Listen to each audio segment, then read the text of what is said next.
Hi everyone. Today we are going to do a demo on MudBlazer table pagination in Blazor WebAssembly application. So MudBlazer is a UI library that provides UI components for Blazor application. So using the MudBlazer table, we are going to implement a sample for the pagination. Okay. So let's jump into creating our Blazor WebAssembly application project. Okay.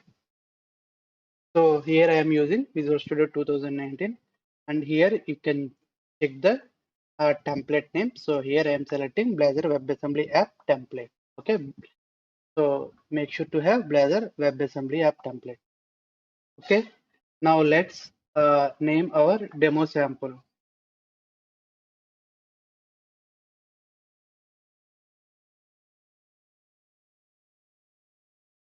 Okay, and I am targeting latest .NET framework .NET version that is 5.0. Okay, create the project. So here is our demo sample application that is Blazor WebAssembly. So now first step is we need to install the MudBlazer NuGet package. Okay, go to dependencies, right click on dependencies and manage NuGet package. Okay, go to browse tab and search for MudBlazer. Okay, this is the NuGet we require and install the stable version that is 5.1.0. Install it. And here you can see green tick mark that represents package successfully installed. Okay, before implementing our mud table directly, we have to do some basic steps for integrating the mud blazer. Okay, so let's implement them. So first is go to imports.razor file and import our mud blazer library namespace. Okay, that is using mud blazer. Okay, and next step we have to uh, we have to add few CSS file references on our index.html. So those files are belongs to our MudBlazer library. Okay. So to do that, go to www root folder and open the index.cs file. Just above the closing tag, add MudBlazer CSS files. So let me copy paste them. So here are those two files. One is Google Fonts file, and another thing is content/mudblazer.min.css. So this will loads from the MudBlazer NuGet package. Okay, and by default, Blazor WebAssembly template bundled with Bootstrap. So let me comment the Bootstrap styles. Okay, and also comment this application name CSS file as well. Okay, and now we have to add one more file like that is JS file in the index.html that also belongs to MudBlazer. So this JS file will have all the event related things. Okay, and just above the closing tag, let's add the JS file as well. Okay, content/mudblazer/mudblazer min.js that is required to add at the top of the closing body tag. Okay, next thing we have to register the MudBlazer service in the program.cs file. So let's go to program.cs file.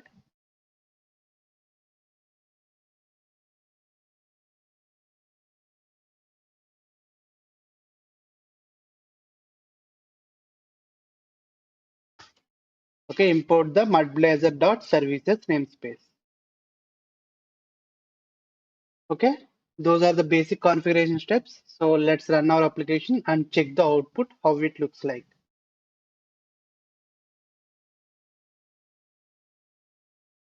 Okay, this is how our application looks like when we run the project.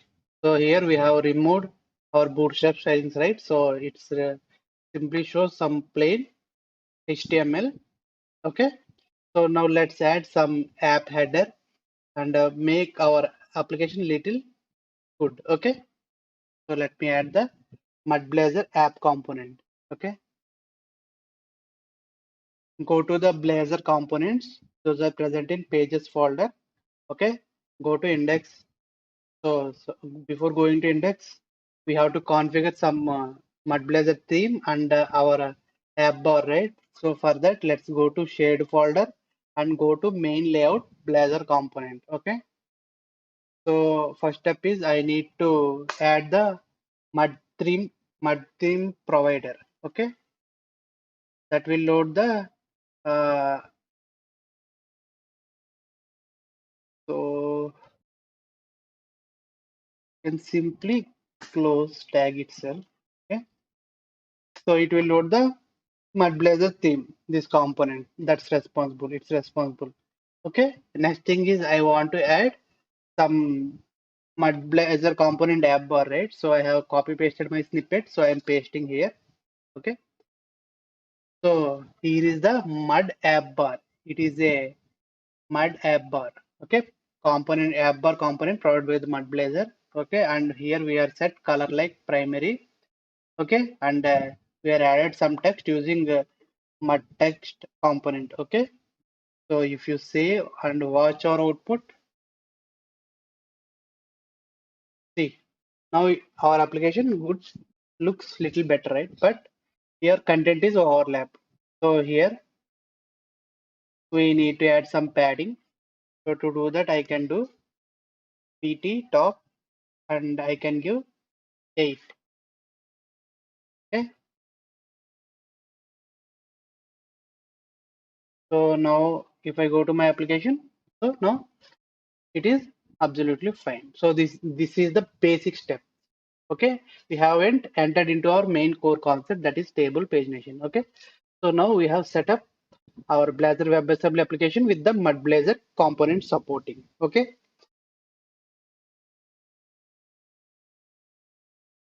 okay, for this demo, I have already created a API that contains some to-do collection. So it returns the response along with to-do collection, some pagination settings.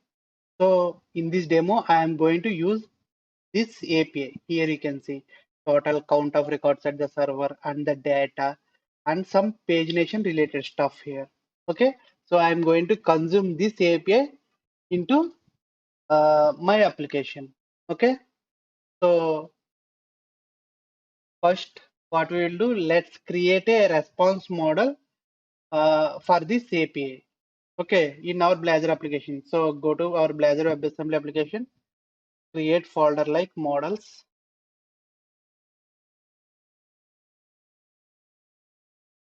Okay, here I want to add two models.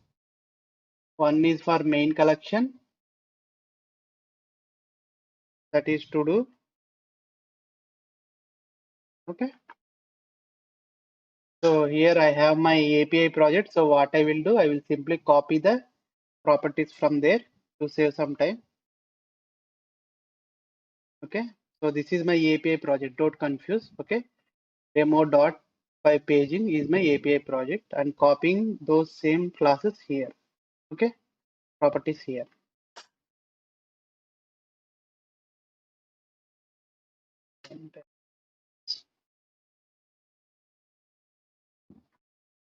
Okay, and we need one more class like I will name like to do paging. Okay, to do paging. Okay, so here, so let me stop this application. This is API application. This is my MudBlazer application. Let me stop it. Okay, so now what I can do, public list of to dos, that is one property. Okay, so this name must match with our API response. So if you see here data, okay, and from here we no need to have all these things. Okay, because some of the calculations are already made by the MudBlazer table page rates itself. So we no need to have all these properties. Only thing we need to have is total count and data. That's enough. remaining page says current page, total pages as previous page, are no need for our MudBlazer table. If you are implementing something with Bootstrap, then these properties are helpful. For my demo using MudBlazer, they are useless to me, so I am not adding those properties. I am only adding one more property, that is total count of the record. Okay, so can do like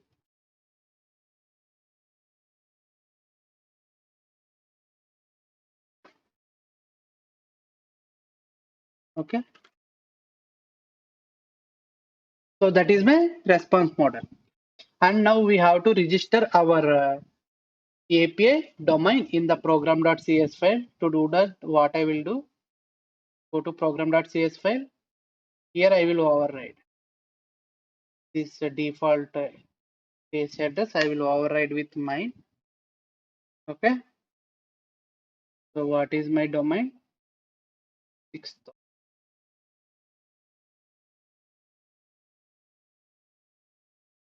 Okay, that's enough. Okay, now in our index.razor components, let's implement our MudBlazer. So we have to do one more thing, like let's import our model namespaces as well. Okay.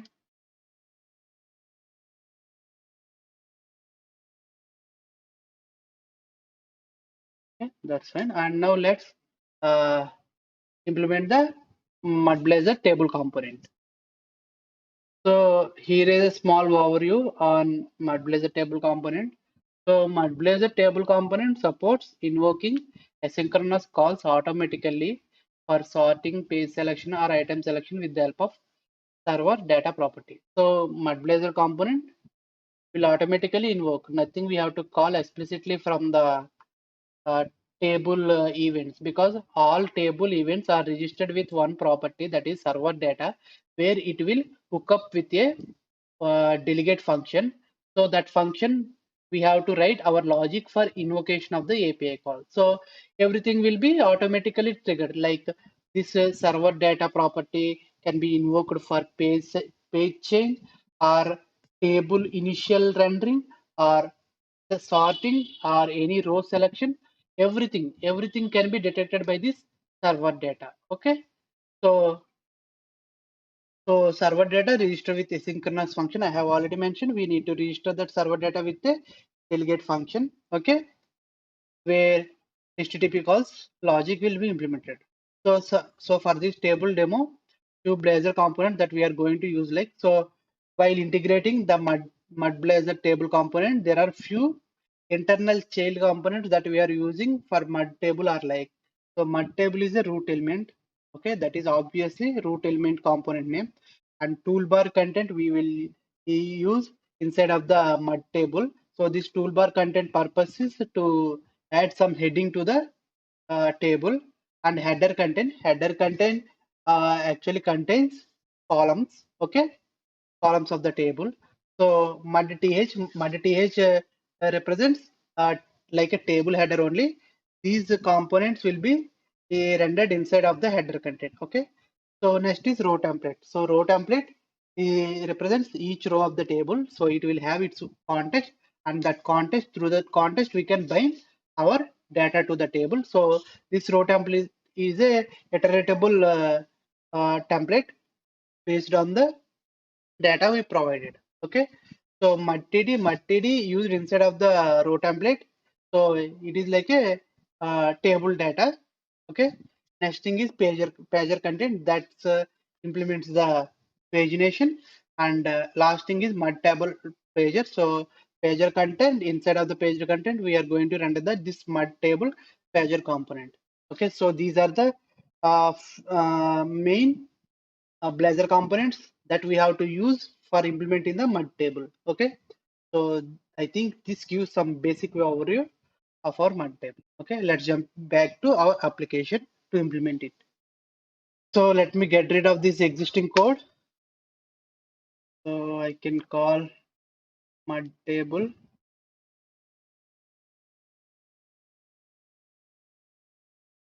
code block. Okay, server data.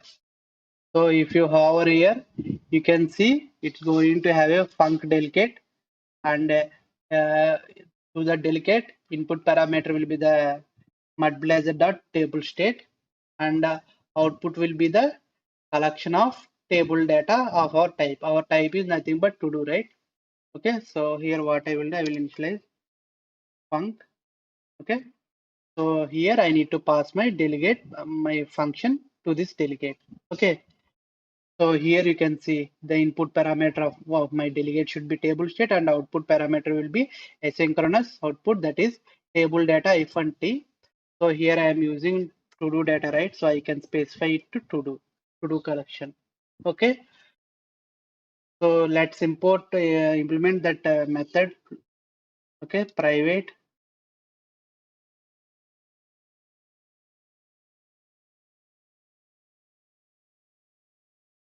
table data. Okay, and my type is to do collection. I will name like load data, any name of your choice. Okay, now what I can do, I can simply pass this method name, and here I can return some dummy table data. Okay, for now, and here we have to pass our table state as an input, right? Table state. Okay, so now it is good. Now if we peek the definition here, few things we have to understand. So let me peek the definition. So if you observe, let's go to the definition. So go to the definition for table state. So table state will provide what are the things means page, nothing but current page and the page size, page size. Okay, and sort label, what name of the sorting label of the column, and sort direction. Okay, so from this we can understand whenever on this table, if page number is changed or sorting is clicked, automatically those data will be pushed into this table state from the mud table. Okay, so those values can be here. So for my API, if I go to my Swagger for API, so this is my Swagger, right? Here if you observe, current page number and page size are my input parameters to my API. Okay, so those values I can retrieve from the variables like page and page size, right? So that is the use of the page state here. And if you go to definition for page table, so go to definition. See, here it is only expecting two items, like the collection items I enumerable of T. This T is nothing but the collection of data we want to render. That is nothing but my to do I want to render in this table, right?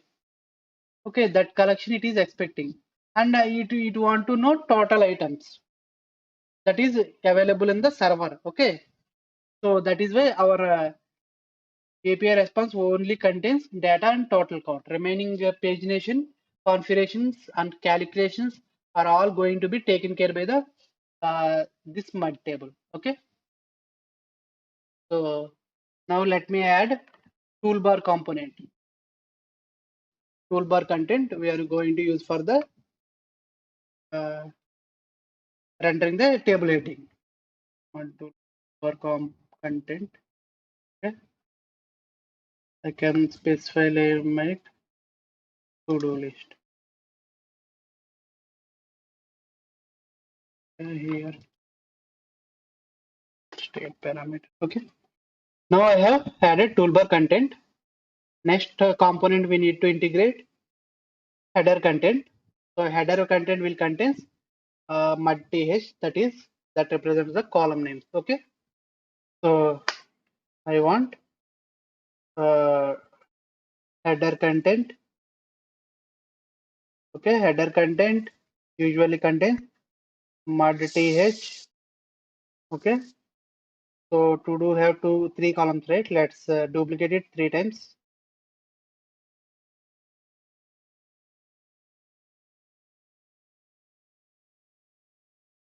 column names, let's give ID, item name is complete. Okay, so that's all about our header content. So next component we need to use is row template. Okay, so this row template will contain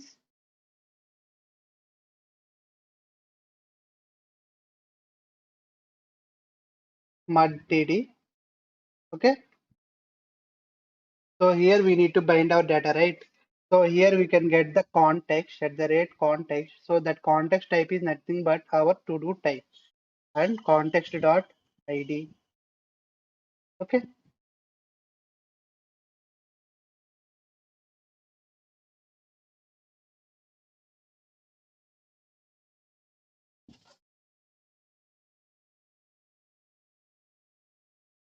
so item name is completed. Okay, and here we can map data label equal to column names. I can give column names. Okay,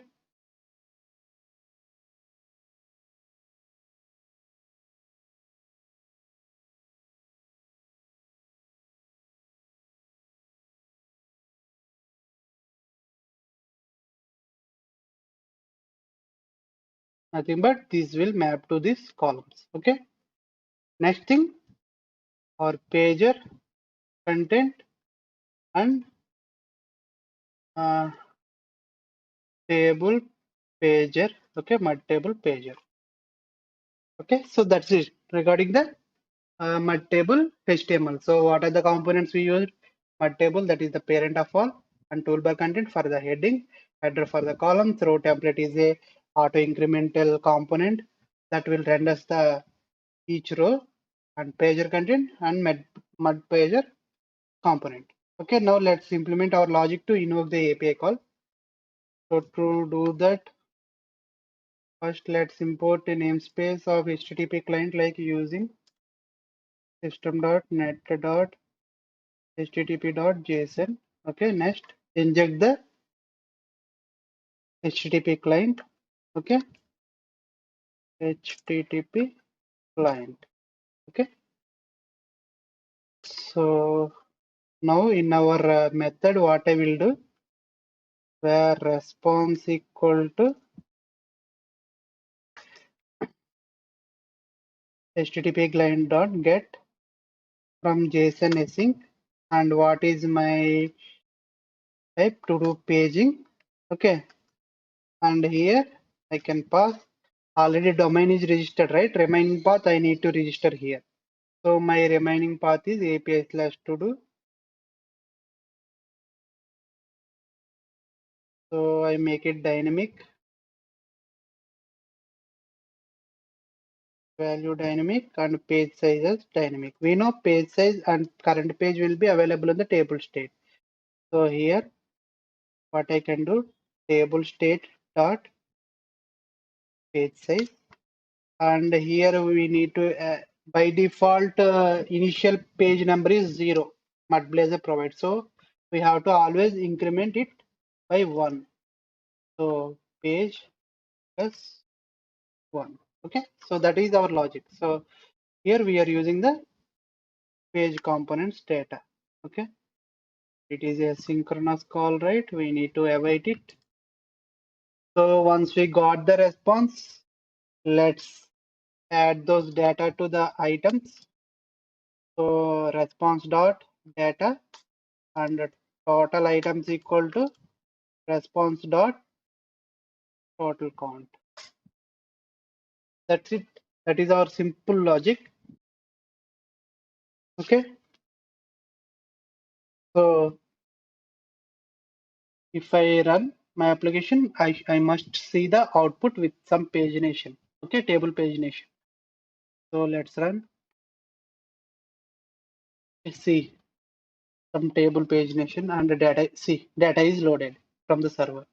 So what we will do, we will go to network call and refresh the page. See here. See pagination and page data request is automatically forwarding to the server. Means on rendering itself, our my table invoking this data. Okay. Now if I change page to next page, okay. See data is changed. Second API call like page current page number to page size tag. And see the beauty here, it will automatically rendering all these things. You can change the page size as well. By default but Blazor uses page type to 10. Okay, and if you observe, see it is the first page, right? But the next button automatically disabled. See, we are on first page, so automatically Blazor disable the next arrows, means previous arrows. And if you go to last button, see last page everything is automatically disabled by the Blazor component. Okay, so how, so that's why we no need to calculate when to disable the next button or when to activate the next button. Automatically Blazor table component takes care of it. Table component, Blazor pager component takes care of it. But here if you see, page count is too much, but we want to assign our own page count, right? So in that case what we can do, I can give like,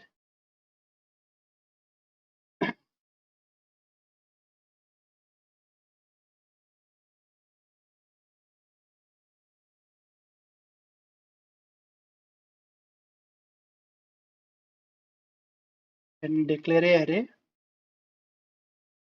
and I want like 5, 10, 15. So only these page changes should be reflect on my drop down here. Okay, so here we have property page size options, which takes array of page numbers. So I can directly assign my page size option. Okay, so if once it is reloads, see if I click on drop down, see 5, 10, 15. But here one thing, if you observe, our first element is 5, but it is getting 10 records. If you observe here also API call, page size is going 10 records, initial request. But our least page size number is 5. Okay, so I want to set my least page size to 5 by default.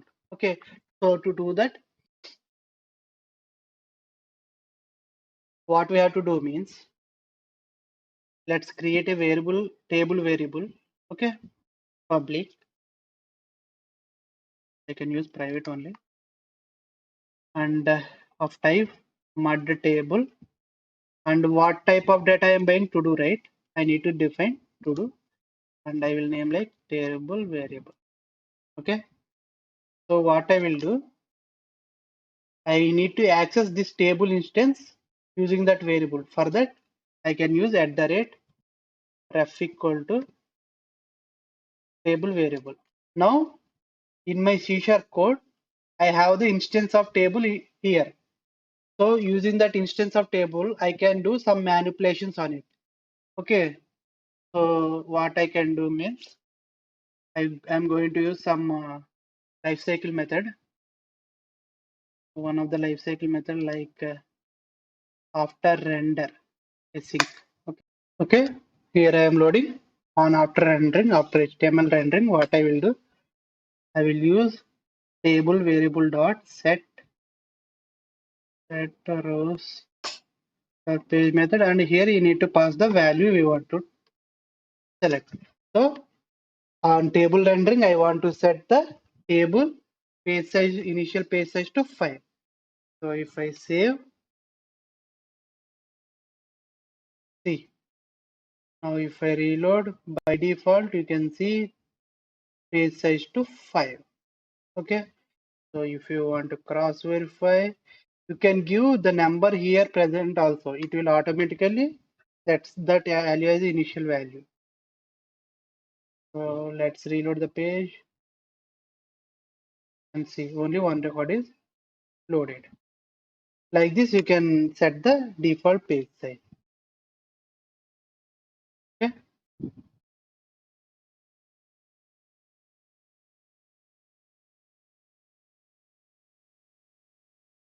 Okay, like this. If you click on next, 5 rows, it will fetches. So to add some more additional functionalities like this, we need to use the table variable. Otherwise, if you want to use the default page sizes, you need no need to create the page table page reference. Okay. So, and final output looks like this. And I hope this video has delivered some useful information to you all regarding how to implement the PageNation Blazor WebAssembly application. And finally, I want to inform you that this session, what I have explained till now, has been already made as a blog. This is my blog, demo for PageNation, and the link to this blog will be available under the video in the description. So if anyone want to go through the code, you can check my blog as well. Okay. So thank you friends watching my video. If you like my video, please support me by subscribing to my channel. We will meet you soon with new videos. Until then, signing off.